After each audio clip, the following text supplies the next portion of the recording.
Olá, sejam bem-vindos a mais uma live.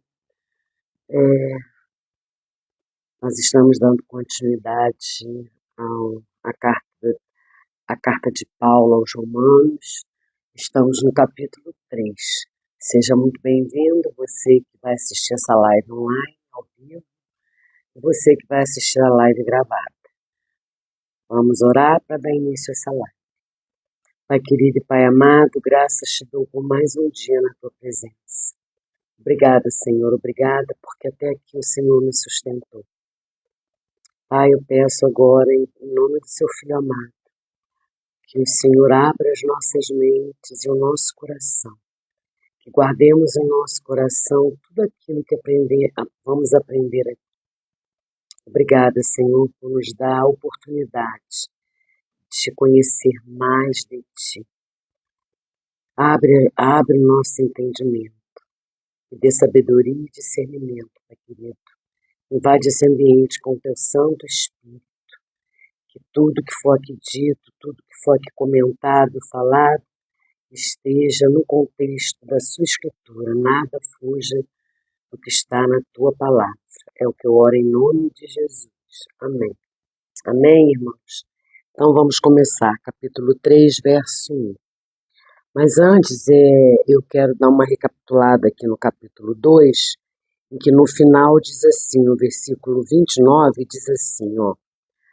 Porém, judeu é aquele que é interiormente, e circuncisão é a do coração pelo Espírito, não segundo a letra, e cujo louvor não procede de seres humanos, mas de Deus. Então aqui Paulo está dizendo que não é aquele que é incircuncidado, se não for incircuncidado no coração, nada adianta ser circuncidado apenas no corpo. Então, nós precisamos estar com o nosso coração aberto e a gente precisa tá com o nosso coração cheio do Espírito.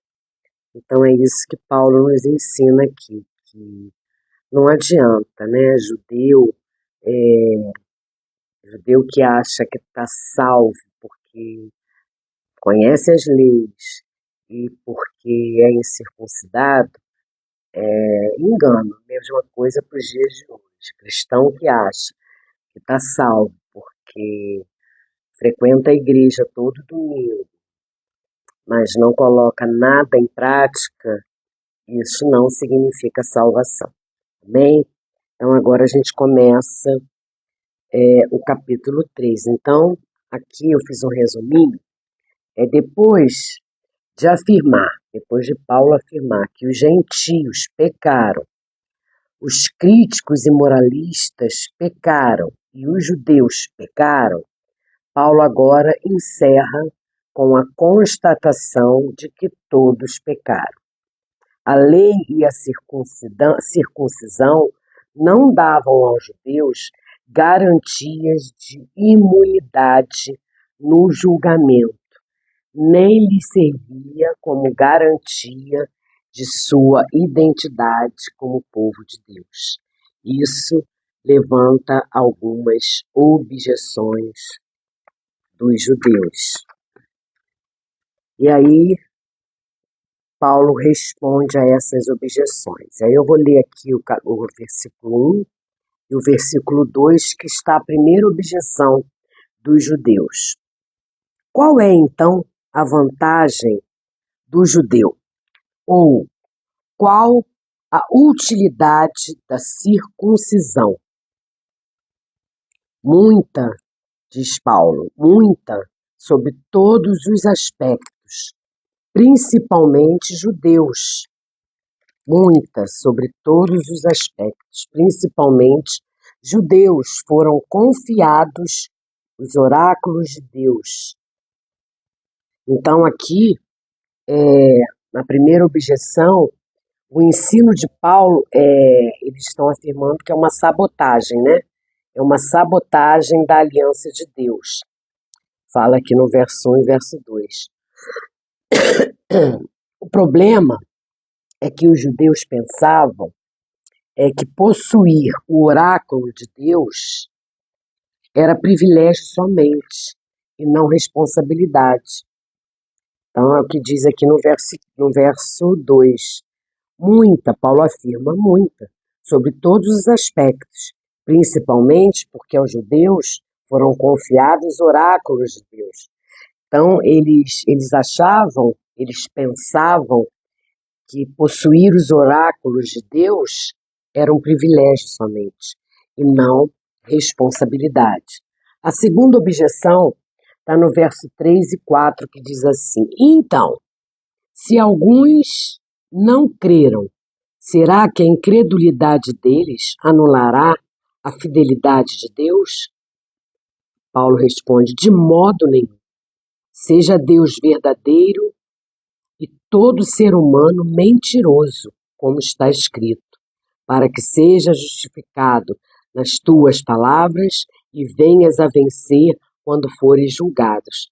Essa referência, essa menção aqui, faz menção ao Salmo 51, verso 4. Então, Paulo responde, né?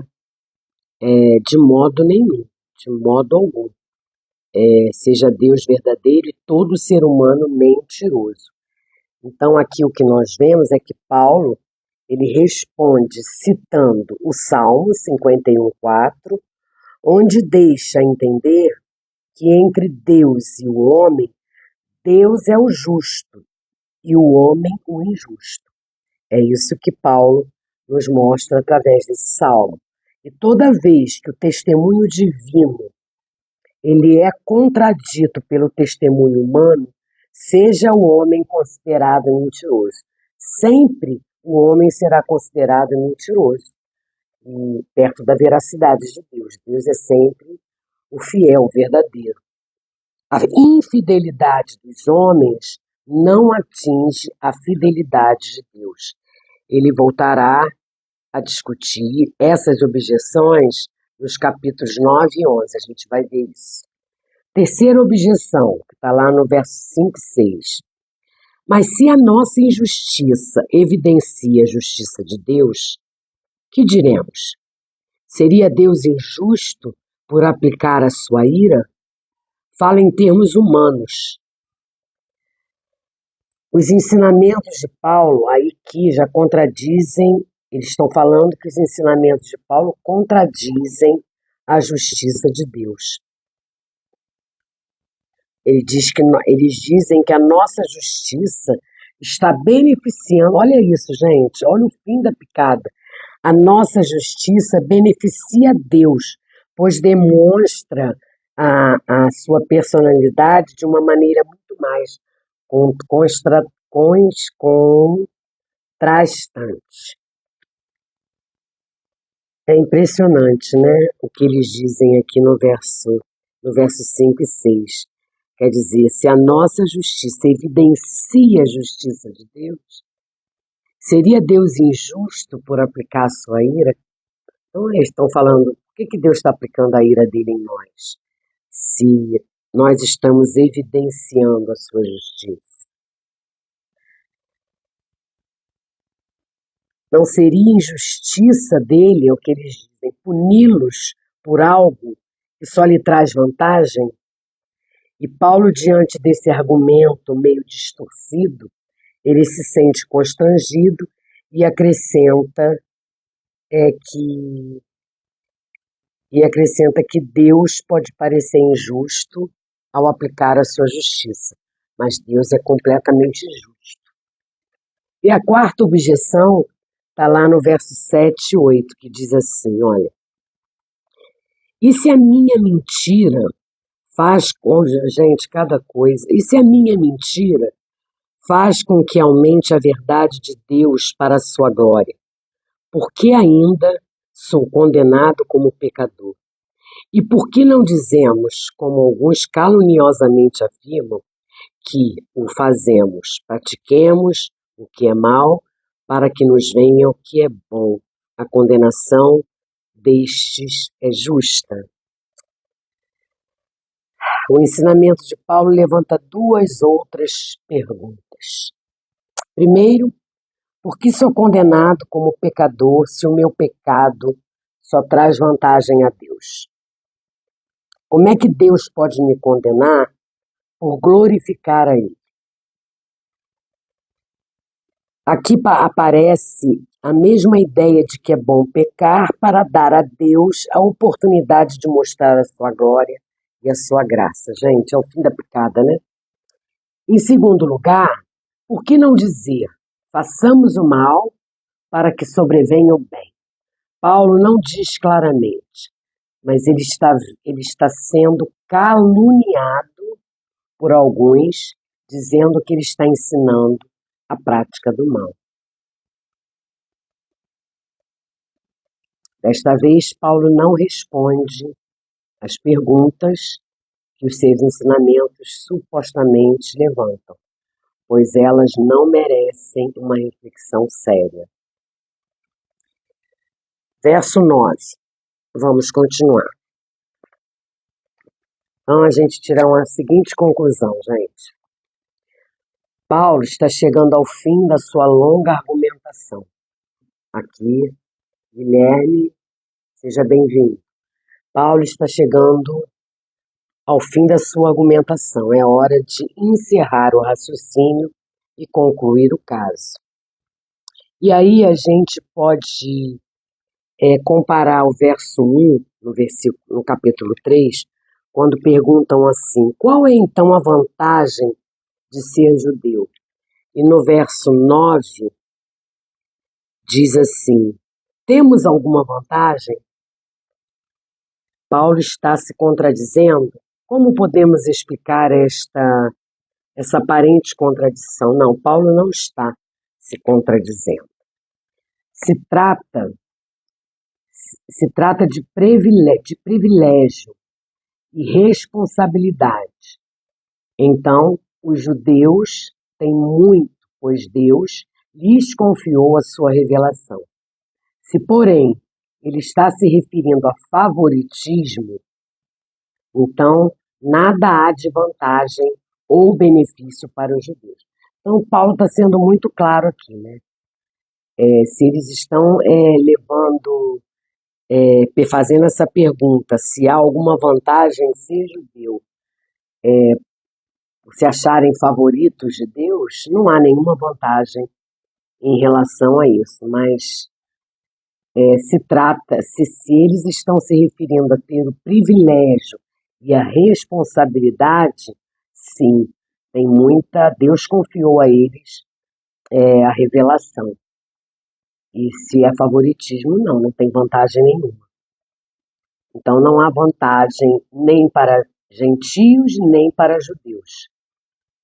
Não há vantagens ou benefícios para os judeus. Perdão, é para os judeus. Pois Deus não os isenta de julgamento. Vamos lá, do verso 9 ao verso 20. Diz assim, que se conclui, temos nós alguma vantagem?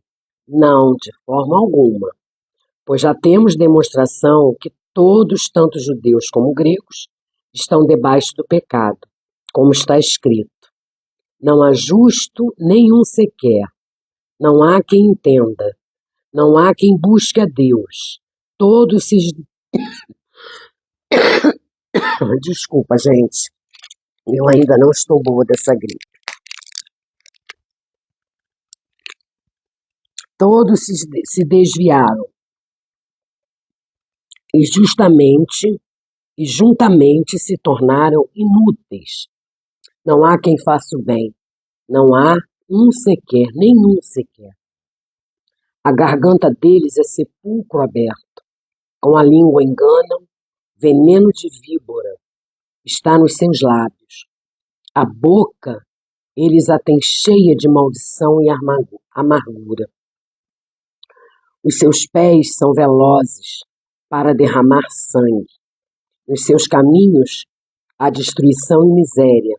Eles não conhecem o caminho da paz.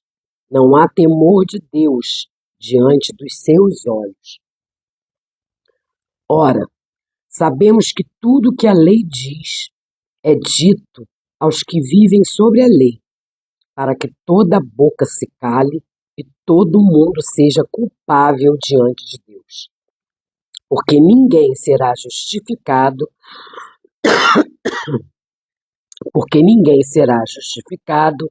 diante de Deus por obras da lei, pois pela lei vem o pleno conhecimento do pecado. Então aqui Paulo conclui que todos pecaram e ninguém será considerado justo pela lei. Olá, Luciana, seja bem-vinda. Estou aqui morrendo de gripe, mas estou aqui. Deus abençoe você. Então Paulo diz que não há um justo, nem sequer. Não há ninguém que entenda, ninguém que busque a Deus. Todos se desviaram, tornaram-se juntamente inúteis. Não há ninguém que faça o bem. Não há nenhum sequer. Então, Paulo falou nesses versículos que ninguém, absolutamente ninguém,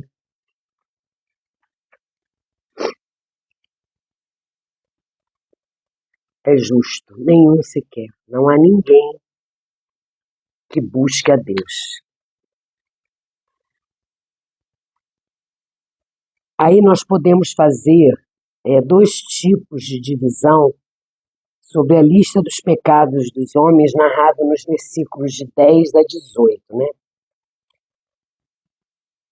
No versículo de 10 a 18, a lista de pecados. A primeira delas é fazer o apontamento da universalidade do pecado e a natureza destruidora do pecado. Então, do versículo 10 ao 18 diz assim, eu vou ler de novo, gente. Não há justo nenhum sequer, não há quem entenda, não há quem busque a Deus, todos se desviaram e juntamente se tornaram inúteis. Não há quem faça o bem, não há nenhum sequer. A garganta deles é sepulcro aberto, com a língua enganam, veneno de víbora está nos seus lábios. A boca eles a têm cheia de maldição e amargura. Os seus pés são velozes para derramar sangue. Os seus caminhos, a destruição e miséria. Eles não conhecem o caminho da paz. Não há temor de Deus diante dos seus olhos. Dessa forma, nos versículos de 10 a 12, é evidente, né, o pecado. E dos versículos 13 a 18, a evidência, a natureza destruidora do pecado. Então, o que o pecado faz? O pecado, a evidência do versículo 10 a 12 e do versículo 13 a 18, a evidência, a natureza destruidora do pecado. O pecado, ele destrói, não tem jeito. A outra maneira é assinalar o alcance que o pecado tem no que diz respeito às relações humanas. Dessa forma, seria assim, do versículo 10 e 12, mostrariam o estrago feito pelo pecado nas relações do homem com Deus. Olha, 10 a 12.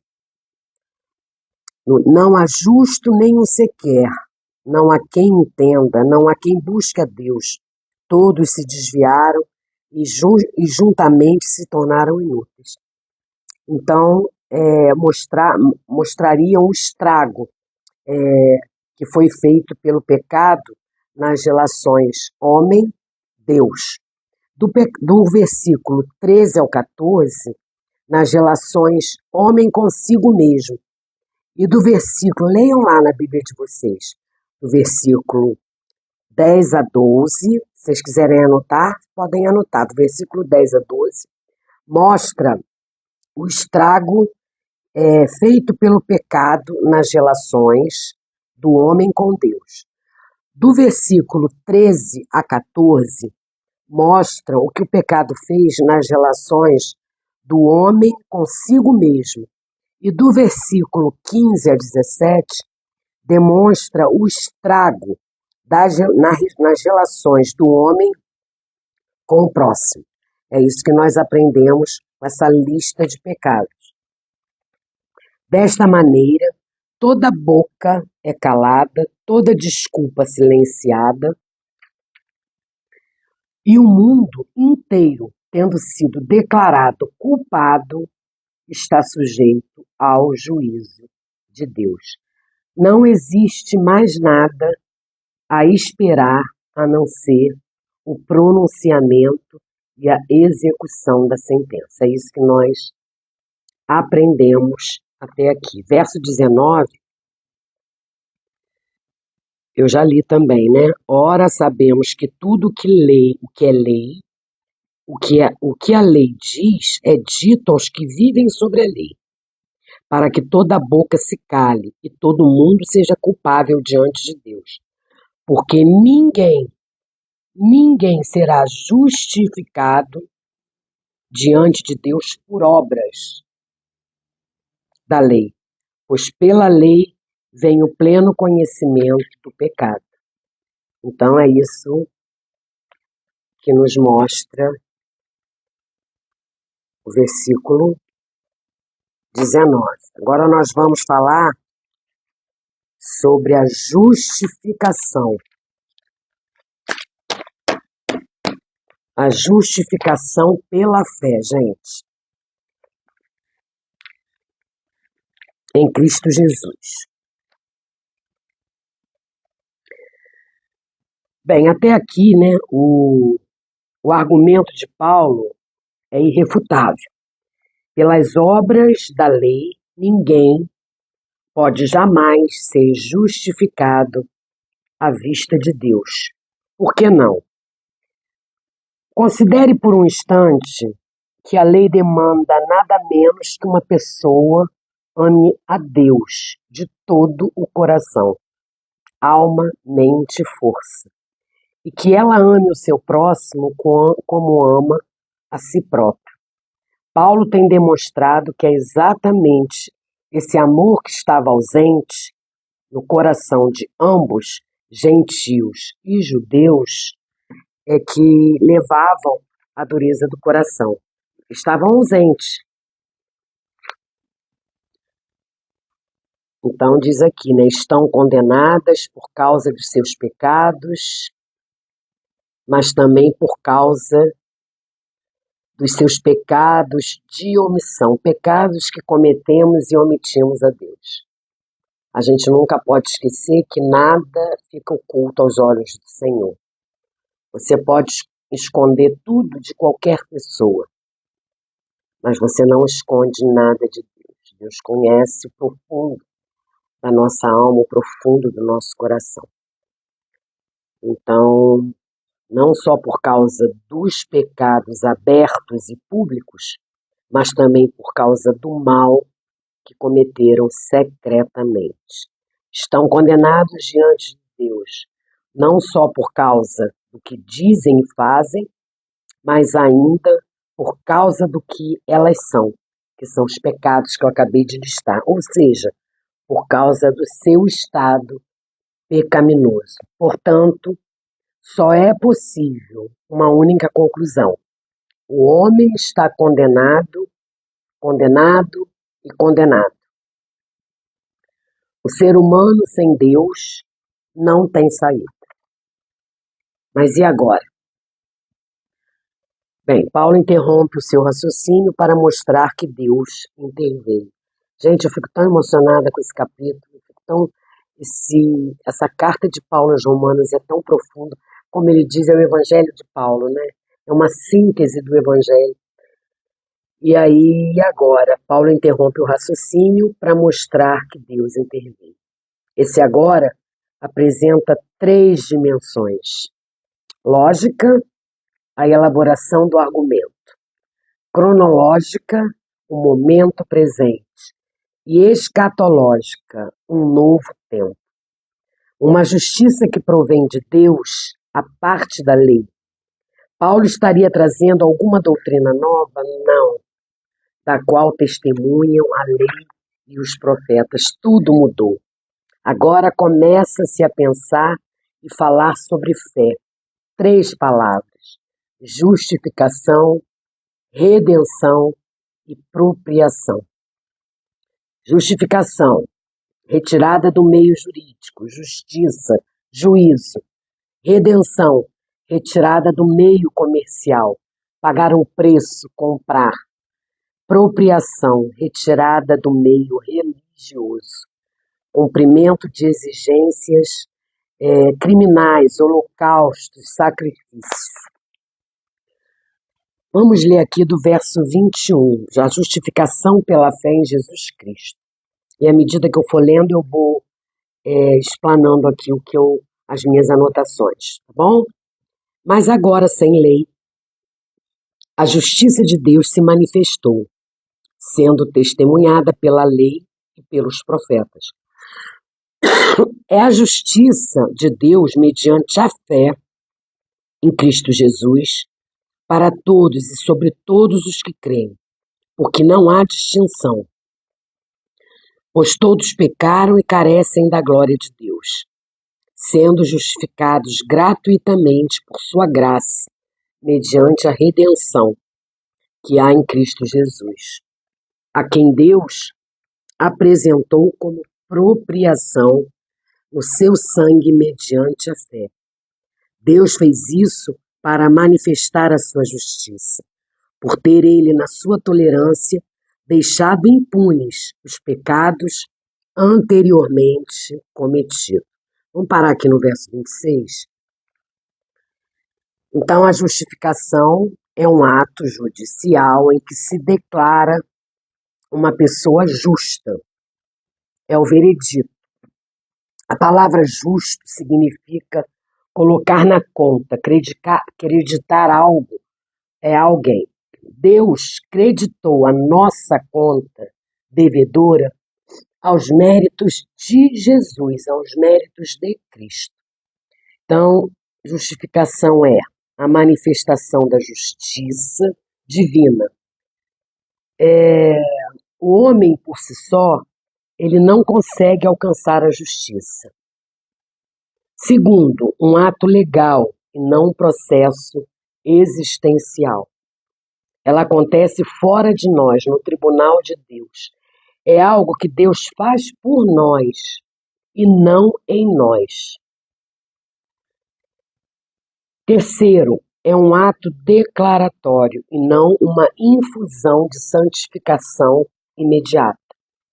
Ou seja, não torna a pessoa santa, moralmente falando, visto que a justificação ela não depende da nossa santidade. O homem ele é condenado pelo que é e pelo que faz, mas é justificado pelo que Deus é e pelo que Deus faz. Aleluia, glória a Deus. Deus é muito bom, né? A justificação é a ação de declarar judicialmente a situação de determinada pessoa está em harmonia com as demandas da lei. É a absolvição, oposto de condenação. Quarto, não é simplesmente perdão. Justificação não é simplesmente perdão, mas remoção de toda culpa e condenação. Gente, vocês têm noção do que é isso?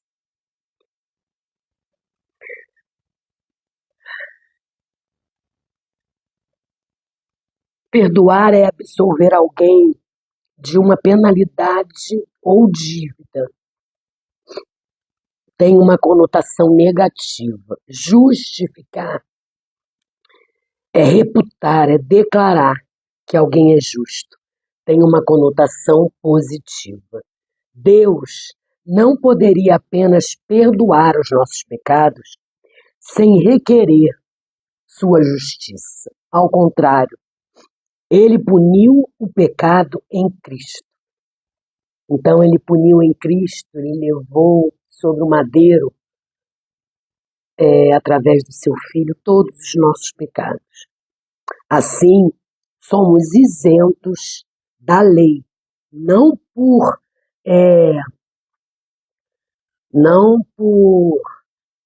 abrogação não por passarmos por cima, não porque ele passou por cima dos nossos pecados, mas por execução. Ele executou, gente, no seu Filho os nossos pecados. Ali ele executou. Então, através de Jesus, foi executado os nossos pecados. Paulo apresenta uma revelação totalmente nova, centralizada em Cristo na cruz. Versículo 21. Oh, Jesus. Desculpa, gente, peraí, deixa eu tirar o som. Eu esqueci. Pronto.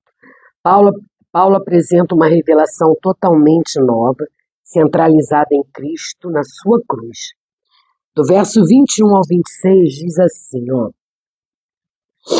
Mas agora, eu já li, né? Até o verso 26. Então, do verso 21 ao 26, Paulo ele lança os alicerces para o evangelho da justificação.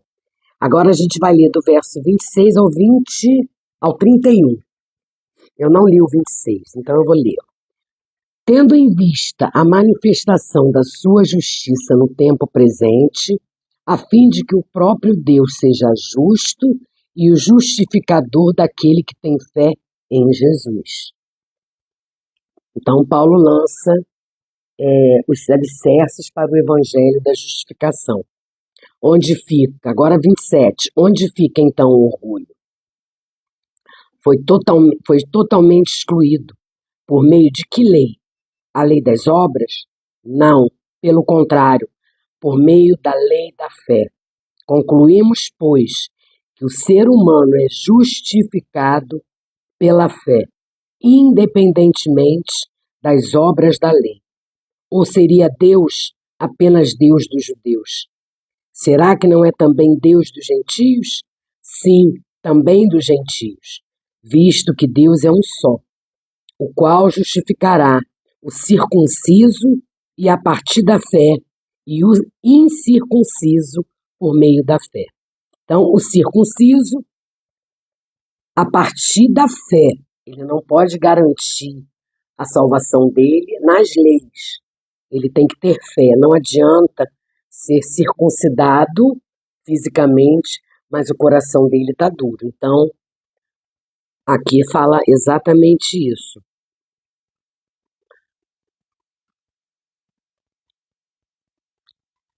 Deus é um só, o qual justificará o circunciso a partir da fé e o incircunciso por meio da fé.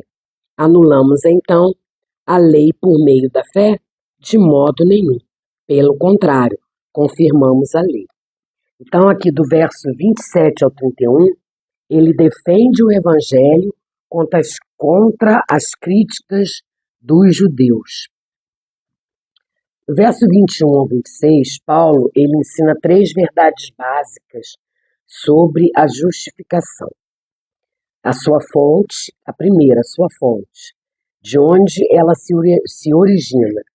A segunda, a sua base, onde ela se sustenta. E a terceira, o seu meio, por qual ela é recebida.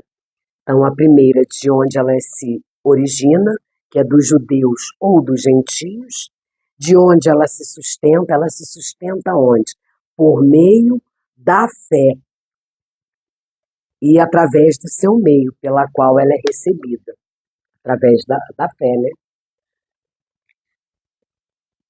Deus é a fonte, o autor da justificação é Deus, tá? No verso 24. O 3:24 diz assim, olha, eu vou ler de novo para vocês.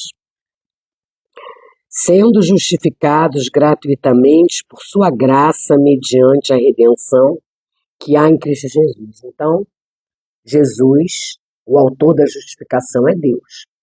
Deus é a fonte. Não foi a cruz que tornou o coração de Deus favorável a nós.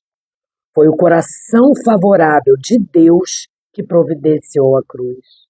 Meu Deus, que coisa maravilhosa. Não foi a cruz que tornou o coração de Deus favorável a nós. Foi o coração favorável de Deus que providenciou a cruz. Sem a cruz, nós não estaríamos aqui. Nós somos seres. Olha, eu não tenho nem qualidade para falar do que nós somos. E se não fosse Cristo, através do amor de Deus, através do coração favorável de Deus por nós não estaríamos aqui. Então, a graça que nos justifica não é barata. Ela custou tudo para Deus. Custou a vida do seu filho. Você imagina o que é dar a vida de um filho para salvar um povo, para salvar um mundo, para salvar o ser humano do pecado, do juízo, da vergonha. Você imagina o que é isso? Então, isso é um preço caro demais para que a gente tenha alguma dúvida em relação à soberania, em relação ao amor, em relação à bondade de Deus, em relação à nossa salvação. Quem conhece o Senhor, quem conhece a palavra, em momento algum pode passar na cabeça da pessoa dúvidas sobre a sua salvação. Porque se você entregou de verdade, de fato e verdade, a sua vida para viver a vida de Deus, por Ele, para Ele, você não pode pôr em dúvida a sua salvação. Então a graça, Ele morreu, Ele derramou seu sangue no madeiro, Ele sofreu, Ele foi humilhado, Ele foi xingado, Ele foi cuspido, Ele sofreu para nos justificar através da sua graça. A graça que nos justifica não é barata. E custou muito caro para Deus, muito caro. A graça que nos justifica não pode ser conquistada. Então, nada pode ser feito, comprado, obras, nada pode ser feito para que a gente conquiste a graça de Deus. Paulo diz que somos justificados gratuitamente pela graça de Deus. Então, não é a lei, não são as obras que nos dão graça, que vai nos dar graça, não é a obra que nos salva, não é a lei que nos salva, não é estar num monte de lugar querendo se fazer ser visto. O que importa para Deus não é o que as pessoas pensem a seu respeito.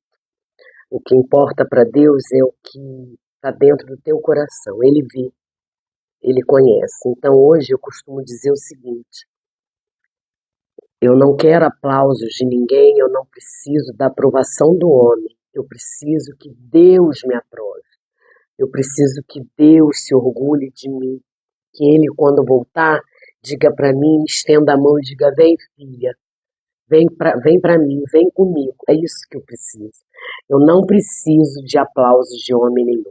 Eu não preciso estar no meio de um monte de grupos para querer sobressair. Eu não preciso disso. Eu preciso do Senhor. Eu preciso, claro, nós precisamos estar em sintonia com os irmãos, nós precisamos estar junto com os irmãos, mas a gente não precisa de aplausos, a gente não precisa ser aprovado pelo homem. Eu disse um dia desses e vou repetir: a gente não pode colocar as nossas expectativas no homem, porque da mesma forma que a gente frustra as pessoas nos frustram também. E o único que não vai nos frustrar nunca é Deus, é Jesus. Então, que a gente coloque as nossas expectativas em Deus sempre, não no homem. Então, somos justificados gratuitamente por sua graça. O fundamento é Cristo e sua cruz. Como esse Deus justo pode declarar justo o injusto, sem comprometer sua justiça e sem condescender com a justiça do injusto. A cruz. Essa é a resposta.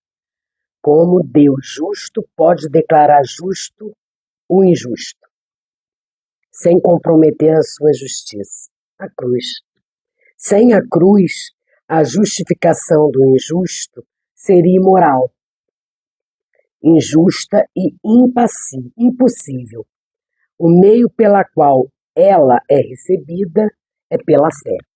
Somos justificados pela cruz, mas recebemos os benefícios dessa obra pela fé.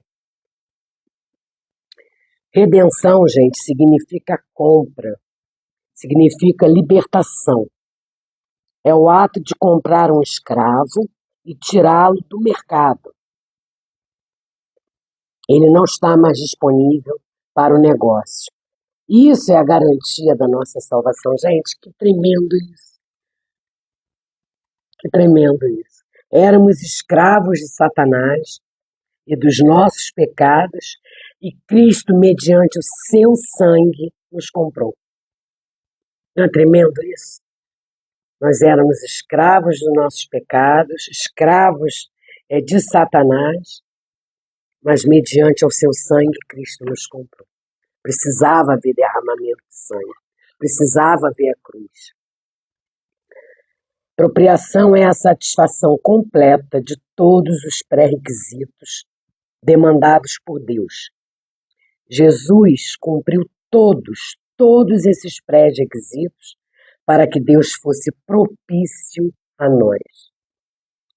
Tomamos a declaração de Paulo no sentido de que Deus quis o Cristo como um sacrifício propiciatório, já que na sua misericórdia resolveu perdoar os homens pecadores, sendo verdadeiramente misericordioso. Queria perdoá-los de modo justo, isto é, sem, de forma alguma, tolerar o seu pecado. Propôs-se dirigir contra o seu próprio eu, na pessoa de seu filho, todo o peso daquela ira justa que eles mereciam. Isso foi escrito por Charles Granfield. Na perspectiva pagã, os seres humanos tentam, através de suas ofertas desprezíveis, aplacar o mau humor de suas divindades enfurecidas. De acordo com a revelação cristã, o próprio amor incomparável de Deus aplacou a sua própria ira santa ao dar o seu próprio Filho amado, que tomou o nosso lugar. Assumiu os nossos pecados e morreu a nossa morte.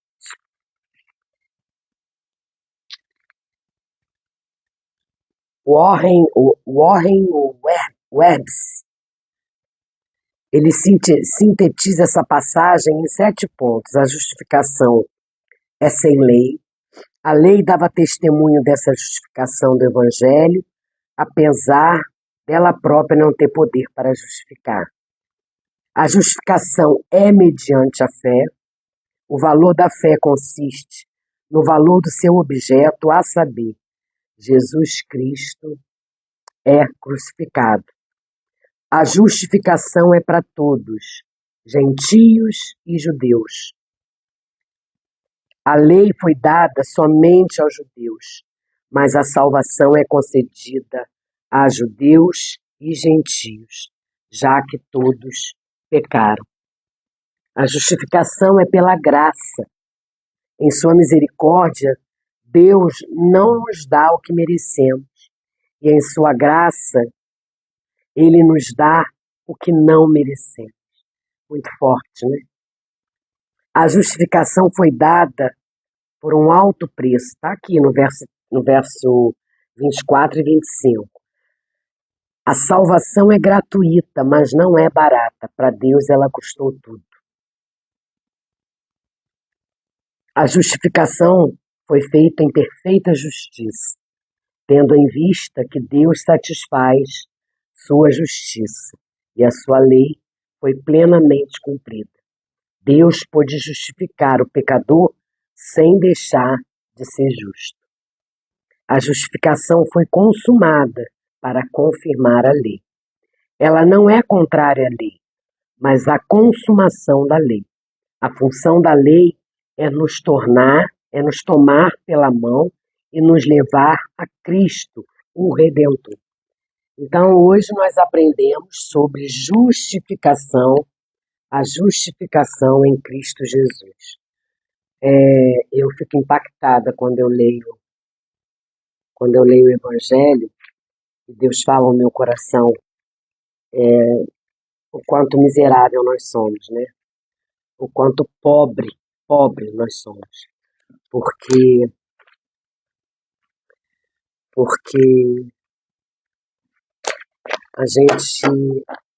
nós somos tão abençoados, nós somos tão agraciados por ter esse amor à nossa disposição, né?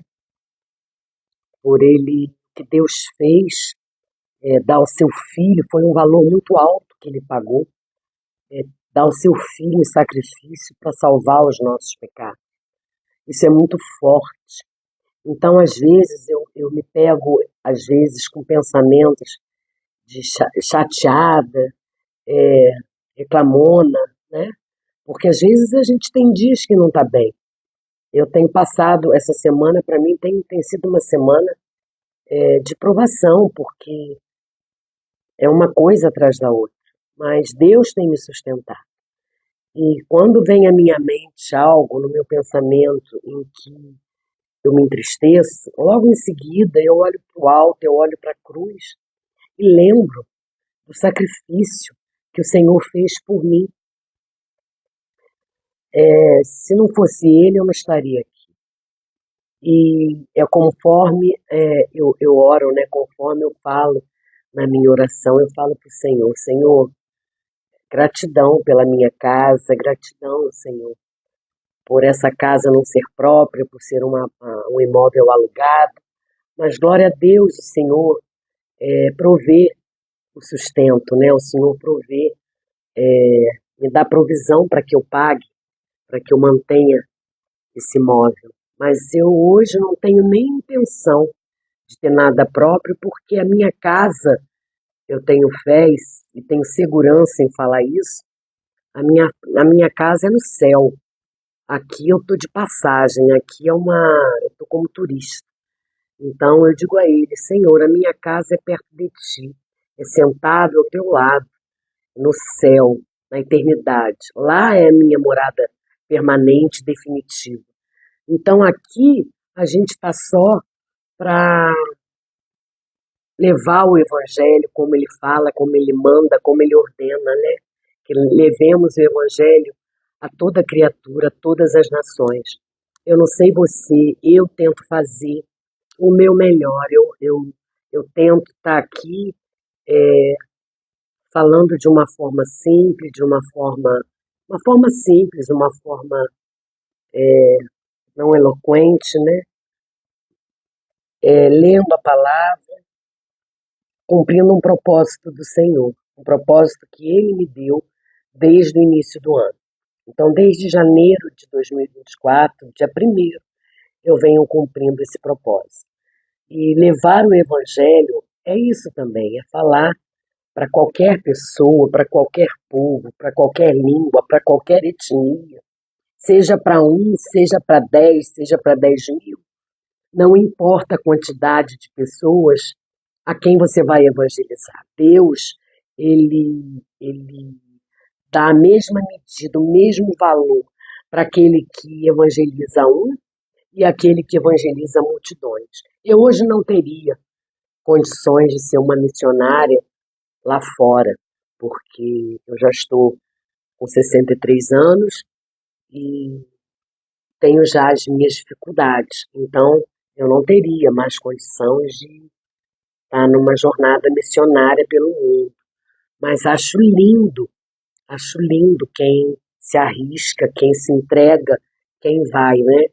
Mas conforme eu digo sempre, Deus sabe de todas as coisas. É no tempo do Senhor. Eu costumava dizer assim, poxa, eu podia ter conhecido o Evangelho desde pequenininha. Não nasci. Não nasci num lar evangélico, não cresci num lar evangélico, fui católica e só fui conhecer verdadeiramente ao Senhor tenho 7 a 8 anos. Mas, então assim, Deus já falou comigo, não é no seu tempo, né? Às vezes nós queremos muito uma coisa, mas de repente se eu tivesse conhecido a Deus lá na infância, eu não sei. Deus tem um propósito na vida de cada um. Eu acho maravilhoso aquele pai e aquela mãe que ensinam os seus filhos no caminho, que ensinam a palavra aos seus filhos. Mas nós, na igreja, temos ministérios para todas as idades. Ministério dos jovens, ministério de adolescentes, ministério infantil. Nós temos ministério para todas as idades. Ministério da terceira idade, ministério de oração. Então, está tudo ali à nossa disposição. Basta a gente se entregar, se dedicar. Mas não adianta a gente querer estar no meio desses ministérios só com o intuito de achar que vai agradar a Deus participando de um monte de ministérios. Não. Participar de um ministério, fazer parte de um ministério é coisa muito séria. E a gente tem que levar com muita seriedade e muito amor. Deus não vê quantidade, Deus vê qualidade. E não adianta você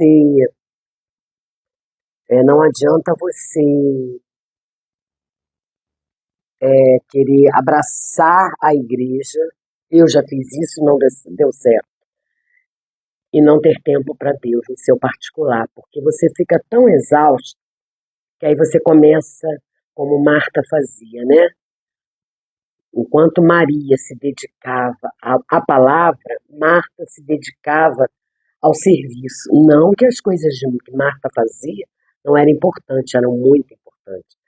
Mas ela entendeu que ela precisava abrir mão um pouco do serviço para se dedicar à palavra. E aí foi o que eu fiz. A gente precisa ter tempo de qualidade com o Senhor.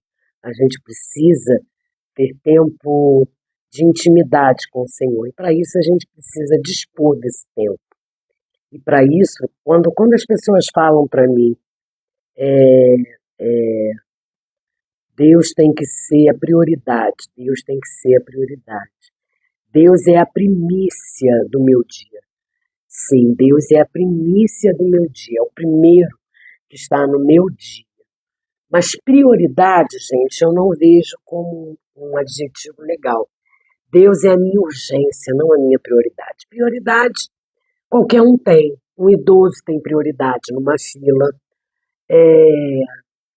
num banco.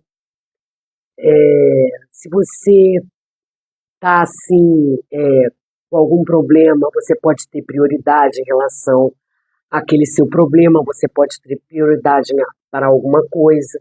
Então, eu não vejo a nossa vida com Jesus usando o adjetivo prioridade. Tem que ser prioridade. Jesus em nossa vida tem que ser urgência. Urgência. Ele é a nossa urgência.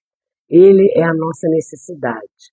Ele é a quem a gente precisa de dia, de noite, de manhã e de tarde. É isso que a gente aprende.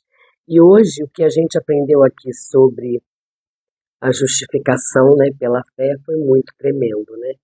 Nos fez refletir, nos fez meditar e ver o quanto miseráveis nós somos.